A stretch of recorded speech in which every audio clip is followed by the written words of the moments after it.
O premio principal da campaña de Nadal do Consorcio de Comerciantes do Salnés foi parar para a Illa de Arousa. A agraciada fixo as súas compras para o Día de Reis na mercería Loli. Bueno, a ver, comprino na de Loli, mercería,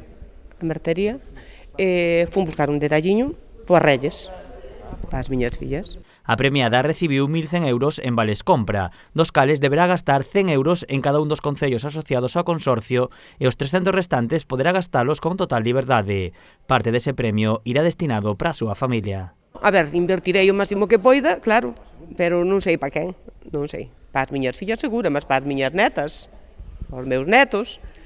E despois, a ver, para min tamén algo me tocará, non? O acto de entrega do premio fíxose na Illa de Arousa, aproveitando que a Asociación da Vila tamén entregaba os seus agasallos da campaña de Nadal de Merca na Illa. En total repartíronse máis de 2.000 euros de premios. E eran 10 vales de 50 euros, pois era algún vale de 100 euros e un de 300, que era o máximo que podíamos dar desde a asociación. E despois o que correspondía ao consorcio eran 1.100 euros. En total, hoxe demos aquí 2.200 euros.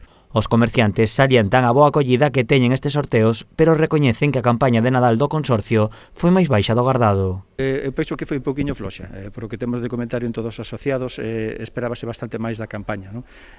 O ano pasado funcionou moito mellor a campaña, porque penso que estaríamos un poquinho todos ao estar encerrados e comprou máis no comercio local, e este ano se tirou un pouco máis a xente a salir para fora, pero bueno, non estuvo mal, foi unha campaña normal, menos das esperanzas que tiñamos de vender, esperábase vender un poquinho máis, pero bueno, unha campaña boa. Si funcionou mellor a campaña de Merca na Illa. O éxito destes sorteos basease na colaboración entre a Asociación da Vila e o Concello. Nos lle pedimos que nos mostrasen ou que nos ensinasen as súas debilidades para que un traballo conxunto e coa axuda do Concello se poida paliar eses problemas que que acarrea sempre o comercio local e o pequeno comercio, non? Dado o éxito de Merca na Illa, o Concello e a Asociación de Comerciantes continuarán colaborando con máis sorteos ao longo deste 2022.